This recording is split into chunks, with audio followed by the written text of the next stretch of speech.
Everyone, जैसा कि हमने लास्ट वीडियो में लिवर स्टार्ट किया था और उसका स्ट्रक्चरल पार्ट देखा था, उसके एक्सटर्नल फीचर्स देखे थे बेसिकली।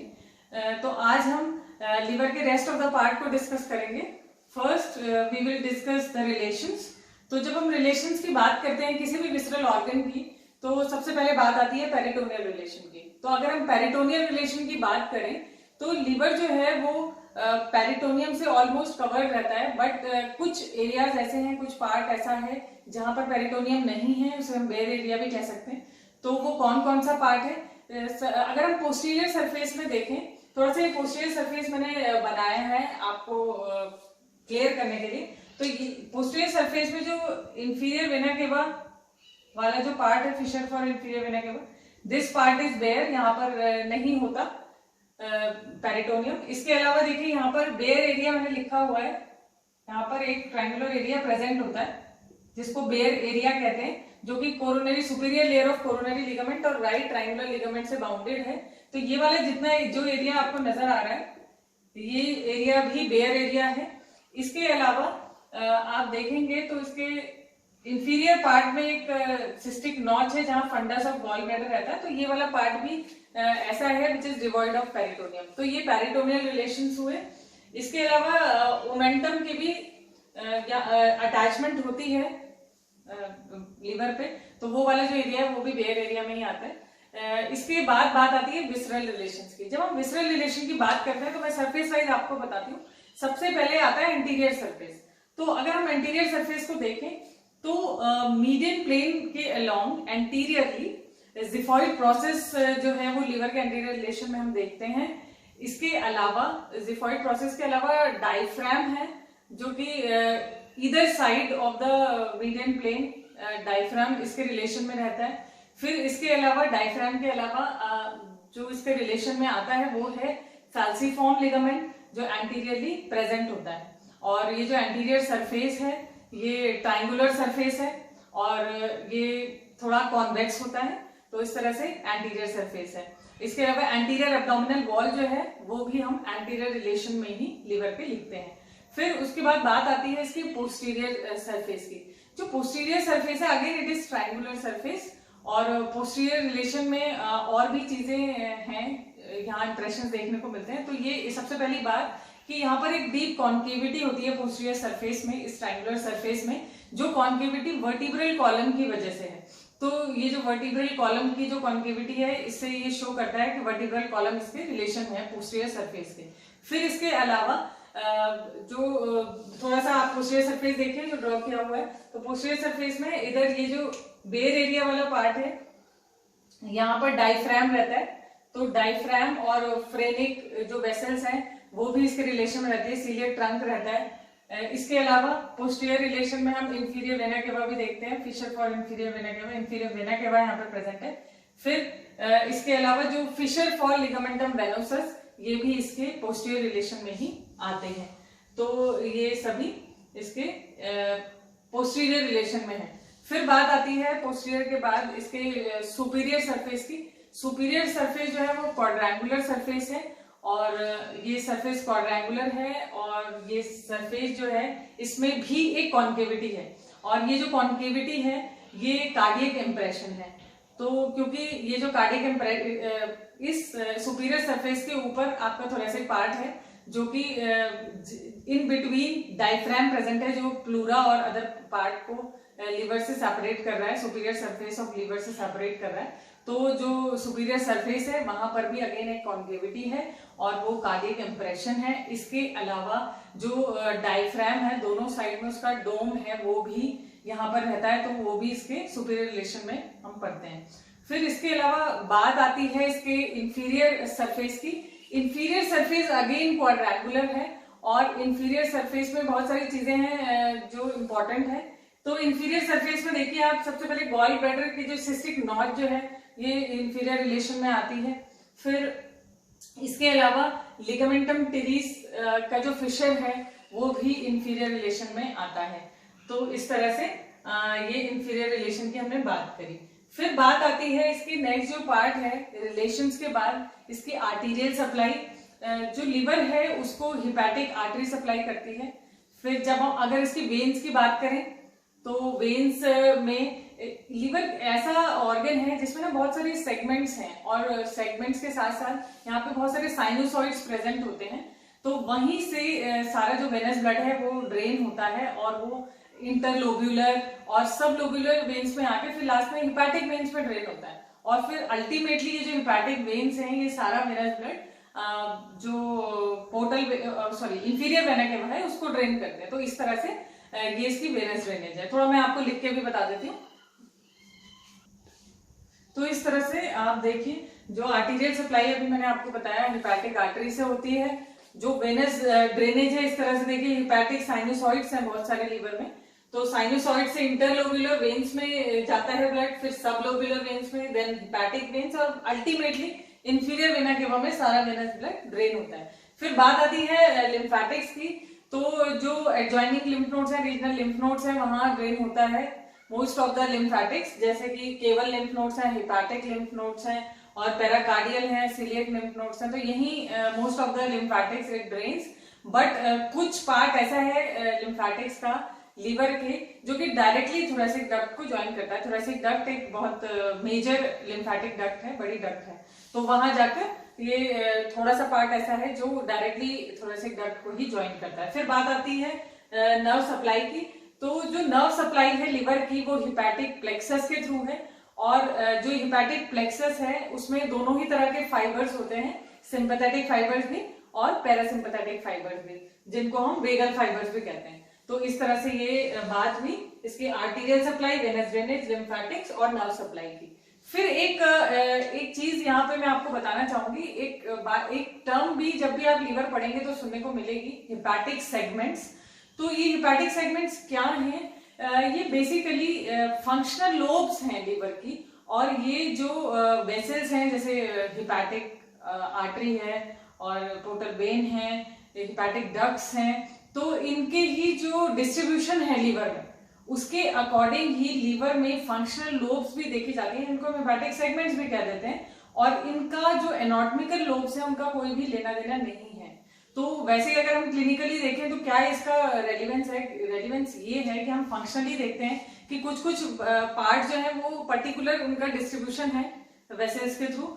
तो अगर उस पर्टिकुलर पार्ट का कभी सर्जिकली रिसेक्ट करना हो तो दूसरे पार्ट पे इफेक्ट नहीं पड़ता, या फिर हम कोई इन्फेक्शन की अगर बात करें तो क्योंकि फंक्शनली ये जो डिवीजन है ये इनको सेपरेट कर रहा है, तो एकदम से जो अनदर सेगमेंट है उस पे इन्फेक्शन नहीं जाता है या वो अफेक्ट नहीं होता है। इस तरह से हम इसका क्लिनिकल रेलिवेंस देखते हैं। बट आपको हमेशा ये चीज याद रखनी है, जो हमने पहले राइट और लेफ्ट लोब मैंने लीवर के आपको बताई थी प्रीवियस वीडियो में, तो वो जो थी वो एनाटॉमिकल लोब्स हैं जो आपको स्ट्रक्चरली नजर आती हैं और उनका कैसे डिवीजन है वो भी मैंने आपको लिगामेंट्स के थ्रू बताया था, कैसे हर सरफेस में लिगामेंट्स दो लोब्स डिवाइड कर रहे हैं, कितना कितना पार्ट वो कवर कर रही है। तो वो एनाटॉमिकल लोब थी जो स्ट्रक्चरली हम देखते हैं। बट ये जो हिपैटिक सेगमेंट्स की बात मैं कर रही हूँ, जो हिपैटिक फंक्शनल हिपैटिक लोब्स की हम बात करते हैं, तो इनका एनाटॉमिकल लोब से कोई भी लेना देना नहीं होता। और ये जो है ये डिवाइडेड है या इनका डिवीजन जो है वो डिस्ट्रीब्यूशन पे डिपेंड करता है, वेसल्स के डिस्ट्रीब्यूशन पे, डक्ट्स के डिस्ट्रीब्यूशन पे। तो इस तरह से ये फंक्शनल सेगमेंट्स हैं या फंक्शनल लोब्स हैं लिवर की। फिर थोड़ा सा हिस्टोलॉजी की बात कर लेते हैं, वो भी एक इंपॉर्टेंट पार्ट है लिवर का। हिस्टोलॉजी की जब हम बात करते हैं लिवर की तो इसके अंदर भी डिवीजन है, थोड़ा मैं आपको ड्रॉ करके बता देती हूँ। तो ये जो डिवीजन है इसमें अभी हमने सेगमेंट्स की बात करी तो आपको थोड़ा और क्लियर हो जाएगा किस तरह से ये डिवीजन देखने को मिलता है। इस तरह से हम सेगमेंट्स बहुत ही मैं इजीली और हाइपोथेटिकल डायग्राम बना रही हूँ, बहुत इजी हो जो आपको समझने, क्योंकि यहां पर हमें ड्राइंग नहीं करनी, हमें स्ट्रक्चर्स को समझना है। तो मैं बहुत बेसिक लेवल पे आपको समझाने की कोशिश करती हूँ। तो इस तरह से आप समझिए कि ये ऐसे सेगमेंट्स हैं। ये जब हम हिस्टोलॉजिकली देखते हैं तो इस तरह से सेगमेंट्स डिवाइडेड होते हैं लीवर में।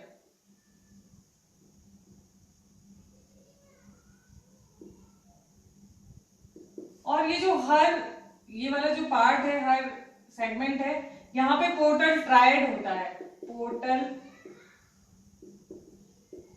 ट्रायड, जिसमें वेसल्स हैं, वेन, आर्टरी और जो नर्व है वो यहाँ पर प्रेजेंट होती है हर सेगमेंट पे, जिसको पोर्टल ट्रायड कहते हैं।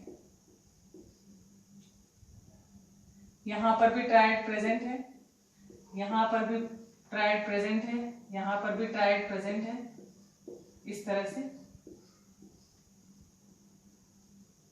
पोर्टल वेन का ट्रायड हम इसे कह देते हैं।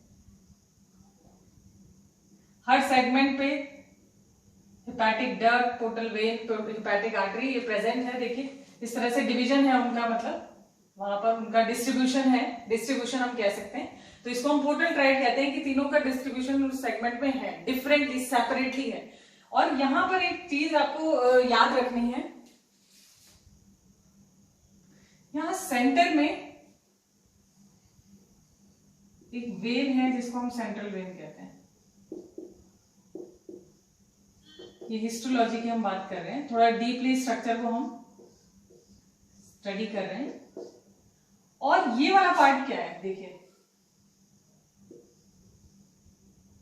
ये जो बीच में नजर आ रहा है,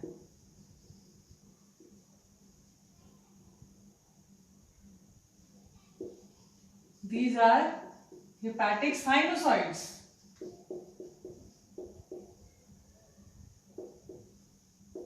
तो अगर बहुत बेसिक लेवल पे मैं आपको समझाऊं तो बहुत डीप ना जाते हुए आप बेसिकली समझिए कि किस तरह से ये सेगमेंट्स डिवाइडेड हैं और जो डिस्ट्रीब्यूशन है वेसल्स का वो हर सेगमेंट को सेपरेटली है, जिसको हम पोर्टल ट्रायड भी कह रहे हैं। और in between hepatic sinusoids they are present, और इन सेगमेंट्स को हर सेगमेंट, हर एक पूरे सेगमेंट को, हर एक पार्ट को, हर एक पोर्शन को एक सेंट्रल वेन का सप्लाई है। तो इस तरह से सेंटर में ये सेंट्रल वेन प्रेजेंट है।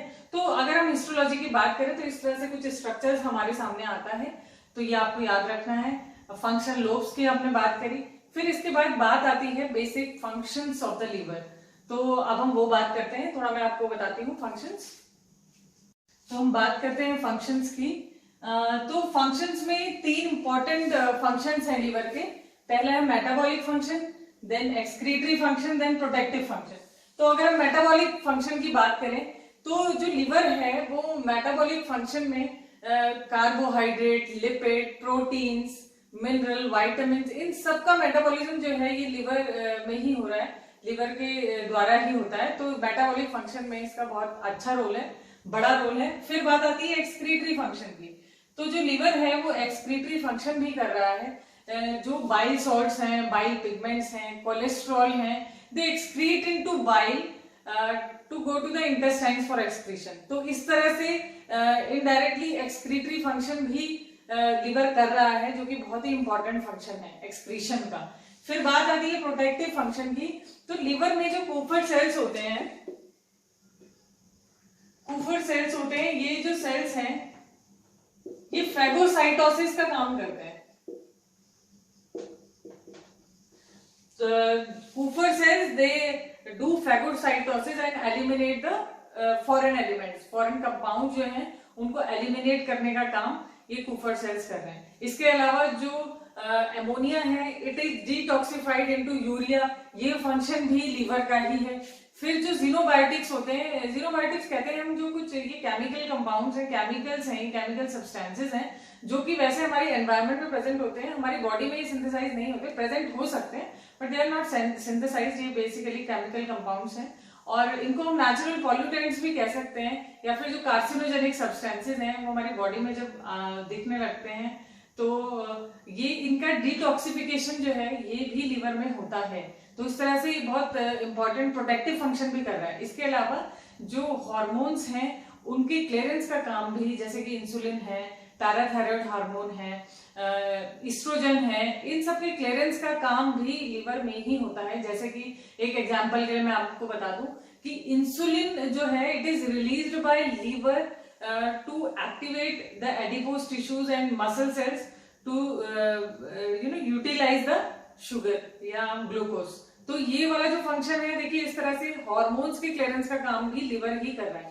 तो हमने देखा कि ये 3 important functions, metabolic, excretory and protective functions, ये 3 functions, 3 main important functions liver कर रहा है। That means it is a very important organ, very important gland, बहुत ही इंपॉर्टेंट है, इसका कोई सब्स्टिट्यूट नहीं है। और एक बहुत इंपॉर्टेंट ये फीचर है लिवर का, आप कह सकते हैं कि लिवर में रीजनरेशन की पावर होती है ना। तो 25% तक अगर लिवर बचा हुआ है मिनिमम, तो वो अपने आप को पूरे लिवर में रीजनरेट कर पाता है। तो रीजनरेशन की पावर भी लिवर में है, ऐसा नहीं है। और ये बहुत बड़ा ऑर्गन है, लार्ज ऑर्गन है, और साथ ही साथ इसके बहुत ही इंपॉर्टेंट फंक्शंस हैं। फिर थोड़ा सा मैं अगर आपको क्लिनिकल भी इसका बताऊं, तो क्लिनिकली अगर हम देखें तो कुछ कंडीशंस ऐसी हैं, देखिए फंक्शंस आपने देखे तो कुछ भी ये जो फंक्शंस हैं इनमें अगर कोई भी प्रॉब्लम आती है, कोई भी इनके फंक्शनिंग में प्रॉब्लम आती है, तो कई सारी क्लिनिकल कंडीशंस देखने को मिलती हैं लिवर से रिलेटेड। इतने इंपॉर्टेंट फंक्शंस ही कर रहा है तो बहुत सारी कंडीशंस हमको क्लिनिकली देखने को मिलती है। तो हम अगर कैटेगरी वाइज देखें, जो कुछ कंडीशंस ऐसी हैं जो कंजेनाइटल हैं, जैसे हम एक कंडीशन होती है जिसको हम क्रिगलर नाजार सिंड्रोम कहते हैं। ये जो सिंड्रोम है, ये 2 सिंड्रोम कॉमनली मतलब हमें कंजेनाइटली देखने को मिलते हैं, तो मैं ये लिख दे रही हूं।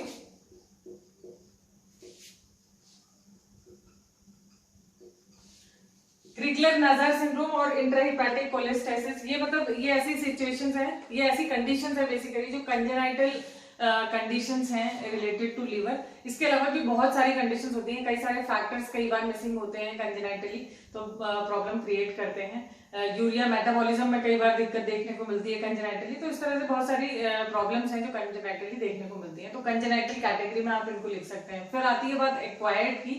तो एक्वायर्ड में लीवर में फैटी लीवर एक बहुत कॉमनेस कंडीशन है, जब हमारी डाइटरी हैबिट्स ठीक नहीं होती, और भी बहुत तरह के इसके कॉजेज हैं। तो फैटी लीवर हो जाता है, ग्रेड वाइज हम देखते हैं, first grade, second grade, third grade. तो फैटी लीवर एक एक्वायर्ड कंडीशन है। इसके अलावा सिरोसिस ऑफ लीवर एक एक्वायर्ड कंडीशन है, वो जनरली अल्कोहलिक पेशेंट्स में देखने को मिलती है। और एक बहुत ही लेटर स्टेज की एक कंडीशन है जिसको हम लिवर फेल्योर कहते हैं, वो भी देखने को मिलती है, जबकि ट्रांसप्लांटेशन की जरूरत पेशेंट को पड़ती है। तो इस तरह से अगर हम क्लिनिकल कंडीशंस देखें तो कंजेनाइटल कंडीशंस भी हैं लिवर से रिलेटेड, और एक्वायर्ड कंडीशंस भी हैं जो कि बहुत इंपॉर्टेंट हैं कि हम उन पर ध्यान दें और उनको ठीक करें, क्योंकि लिवर एक बहुत ही इंपॉर्टेंट ऑर्गन है जैसा हमने डिस्कस किया, और बहुत सारे इंपॉर्टेंट फंक्शंस वो कर रहा है। कोई सब्स्टिट्यूट नहीं है लिवर का। हाँ, रीजनरेशन की पावर लिवर की जरूर है, बट क्योंकि वो अपने आप को खुद ही मैनेज करता है काफी हद तक, तो कई बार लेटर स्टेज में प्रॉब्लम पता चलती है। तो लेकिन जो इनिशियल सिम्टम्स आते हैं वो हमें ध्यान देते हुए इसकी जो पैथोलॉजिकल कंडीशंस हैं उनको क्योर करना चाहिए। और आई होप आपको लिवर की हिस्टोलॉजी, इसके सेगमेंट्स, इसकी क्लिनिकल पार्ट इसका, और ये जो इसके फंक्शंस हमने पढ़े आपको क्लियर हुए होंगे, and that will be very beneficial for you. Thank you so much.